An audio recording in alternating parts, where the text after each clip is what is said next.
Halo Sobat Kampus. Kali ini saya mau share video mengenai pengenalan Microsoft Visio, dan di sini saya coba membuat contoh dasar menggunakan Microsoft Visio untuk membuat sebuah flowchart itu seperti apa. Nah, sebelum kita lanjut ke video, jangan lupa tekan tombol like, subscribe, dan share teman-teman.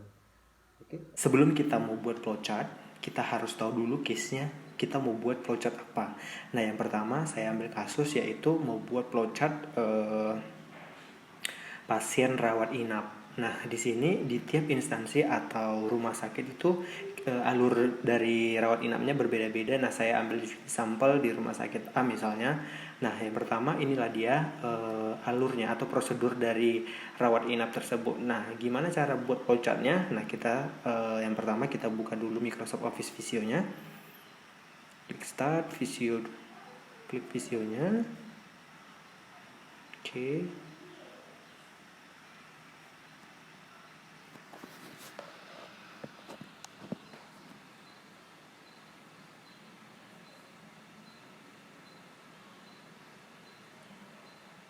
Oke, nah di sini kita bisa pilih blank drawing atau basic flowchart atau basic diagram juga. Nah, di sini kita pilih basic flowchart. Nah, di sini kita pilih metric units. Klik create. Nah, oke. Nah, di sini sebelah sini ada simbol-simbolnya atau shapes-nya, ada proses, decision, start atau end, atau data dan proses. Nah, di sini semuanya ada artinya ya dari shapes ini, ada arti dari simbol-simbolnya ada. Nah, nanti saya bahas di pertemuan berikutnya. Nah, sebelum kita buat flowchart, nah tentunya teman-teman kampus kalian coba pelajarin makna dari simbol-simbol tersebut sebelum masuk ke penyelesaian case-nya. Nah, yang pertama tadi pasien yang dirujuk dari pelayanan rawat jalan ataupun unit gawat darurat untuk rawat inap, maka pasien perlu melakukan pendaftaran atau registrasi. Nah, setiap flowchart itu harus diawali dengan simbol start dan nanti diakhiri dengan simbol end. Nah, di sini saya ketik start, atau karena kita menggunakan bahasa Indonesia maka di sini mulai seperti itu. Nah, ini saya besarin dulu. Oke. Nah, kemudian dikatakan pasien perlu melakukan pendaftaran atau registrasi, maka ada proses registrasi di sana. Maka yang kita ambil, yang kita gunakan adalah simbol proses. Nah, kita buat di sini. Maka di sini proses registrasi atau pendaftaran. Seperti itu. Oke. Nah, untuk membuat arrow-nya atau alurnya, maka kita klik konektor di sini. Klik konektor. Nah, arahkan ke titik di sini. Nah, lalu klik di sini. Arahkan ke titik mana, seperti itu. Oke, saya klik di sini, ditahan, lalu arahkan ke bagian mana. Nah, otomatis sudah ada garisnya ya, ada line-nya. Nah, ketika mau mengubah arah dari panahnya, maka klik saja garisnya, klik garisnya, maka klik kanan atau format save, pilih format save. Nah, di sini ada pilih line. Nah, ini terserah. Nah, di sini ada bikin arrow type, ada juga end arrow type. Nah, tergantung teman-teman mau mengubah arah tanda panahnya mau ke atas, berarti ini tadi kan kita narik awal garisnya dari sini. Maka yang berubah itu nanti di sini adalah kita klik di bagian bikin arrow type. Nah, kalau mengubah posisi panahnya ke arah akhir dari yang garisnya, maka adalah kita pilih di posisi end arrow type. Seperti itu, teman-teman. Nah, oke. Nah, kemudian kita lanjut. Yang akan diperiksa jenis layanan pasien yang digunakan yaitu umum atau jaminan. Nah, di sini ada pemeriksaan apakah layanan pasien itu menggunakan umum atau jaminan kesehatan. Nah, di situ ada pemeriksaan, pengambilan keputusan, berarti kita ambil simbol decision. Nah, di sini decision, klik pointernya. Nah, di sini layanan umum tanda tanya gitu misalnya. Nah, oke, kita ambil konektor lagi, klik di sini, tahan, lalu arahkan ke sini. Nah, setelah pengecekannya, maka ada dua kondisi. Yang pertama tadi, jika umum, maka apa yang dilakukan? Jika tentunya akan menyelesaikan transaksi dong ya. Maka ada proses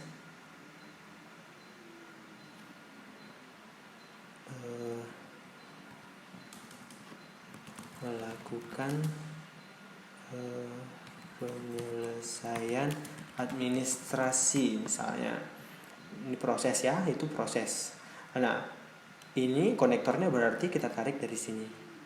Nah, ini tadi kondisinya jika layanannya umum, berarti di sini kita ketikkan y atau yes gitu, atau ya artinya. Nah, di sini ada ya, jika ya. Jika tidak, berarti ada selain dari layanan umum, maka ada layanan BPJS misalnya atau jaminan kesehatan. Maka kembali kita ambil proses di sini. Contohnya ini prosesnya no. Nah, di sini berarti melakukan pengecekan pada bagian layanan jaminan kesehatan. Nah, seperti ini prosesnya. Maka garisnya kita ambil lagi konektornya dari sini ke sini. Nah, ini tadi jika layanannya umum, tidak ya. Berarti di sini T atau tidak. Seperti itu. Nah, kemudian jika pasien membutuhkan pelayanan penunjang seperti laboratorium radiologi, maka pasien dibawa ke bagian pelayanan penunjang yang dibutuhkan misalnya. Maka kita buat di sini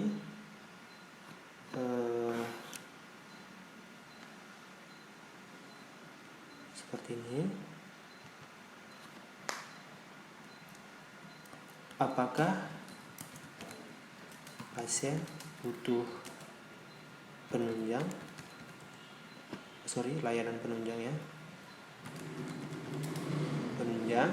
Nah, di sini ada decision lagi, ada pertanyaan. Nah, apakah pasien butuh layanan penunjang? Maka tadi di sini arahnya ke sini ya.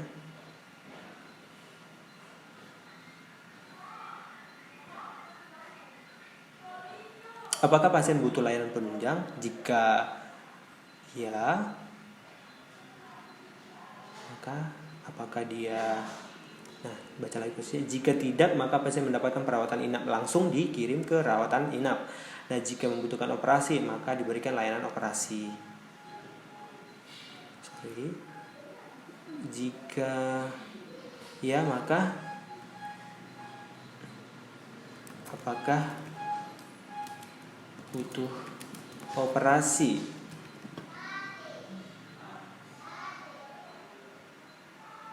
Jika tidak, nih apa yang dilakukan? Bagian perawatan inap. Seperti ini. Ini tadi jika butuh layanan operasi, maka dia dialihkan ke bagian layanan operasi. Jika tidak, maka langsung ke rawatan inap. Contohnya. Nah, jika tidak, di sini jadi jika ya. Oke. Nah, kemudian setelah operasi, maka dia juga bisa kembali ke sini, ke perawatan inap ya. Setelah itu ada diberikan layanan inap lebih lanjut. Jika pasien sudah diperbolehkan pulang, maka pasien akan pulang dengan dua kondisi, dirujuk ke RS lain atau meninggal. Nah, setelah rawat inap, maka ada decision lagi. Nah, setiap ada pilihan, maka kita buat simbolnya itu decision ya. Apakah pasien sudah bisa pulang?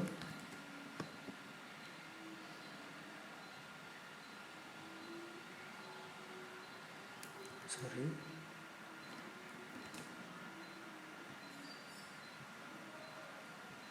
Seperti ini. Apakah pasien sudah bisa pulang? Tadi begini. Oke, nah di sini tadi ada decision apakah pasien sudah bisa pulang. Jika tidak, maka periksa kembali. Sorry, di sini apakah kita ganti decisionnya? Apakah pasien sembuh? Jika ya, maka langsung ke proses proses pulang ya. Ke pasien pulang misalnya.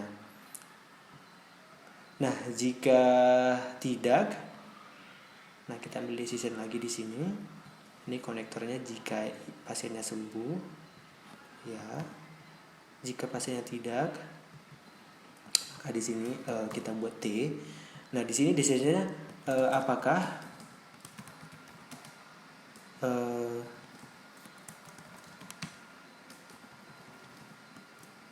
pasien rujuk, misalnya.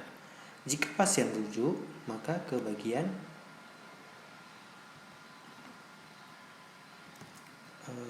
layanan rujuk, misalnya. Jika tidak, apakah pasien meninggal? Ada decision lagi di sini.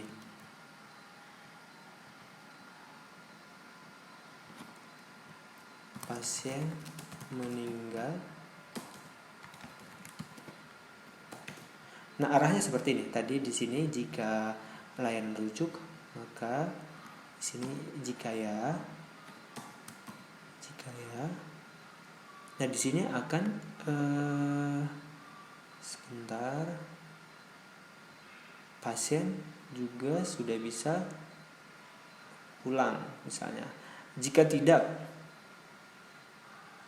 di sini ke begini. Ini tadi T.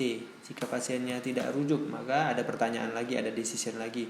Apakah pasiennya meninggal? Jika pasiennya meninggal, maka proses ke pasien ke kamar mayat, misalnya. Dan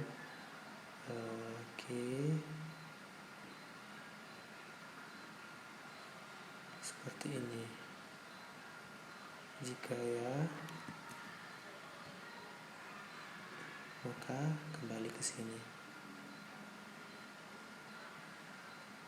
Nah, baru ambil simbol N, selesai.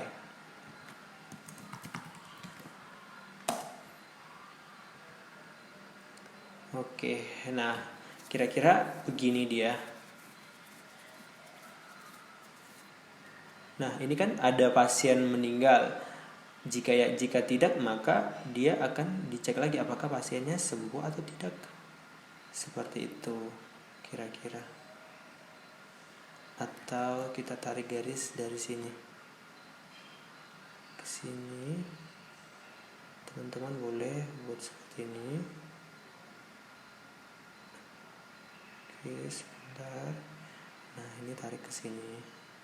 Oke, kira-kira ini jika tidak tadi ya. Nah, kira-kira gambaran dari rawat inap di rumah sakit itu seperti ini. Nah, kalian bagian sahabat kampus yang di dunia kesehatan mungkin lebih tahu alur dari pasien rawat inap ya.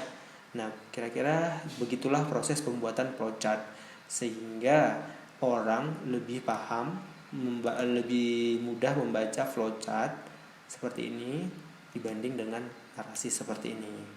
Gitu. Oke teman-teman, sahabat kampus, cukup sekian video kali ini pengenalan pembuatan flowchart menggunakan Microsoft Visio. Nah, ini adalah contoh dasarnya, dan nanti video-video berikutnya saya akan buat contoh case-case yang lebih Oke sahabat kampus, cukup sekian video dasar pembuatan flowchart menggunakan Microsoft Visio, dan jika ada pertanyaan tolong dan masukan tolong di bawah ya. Oke, makasih.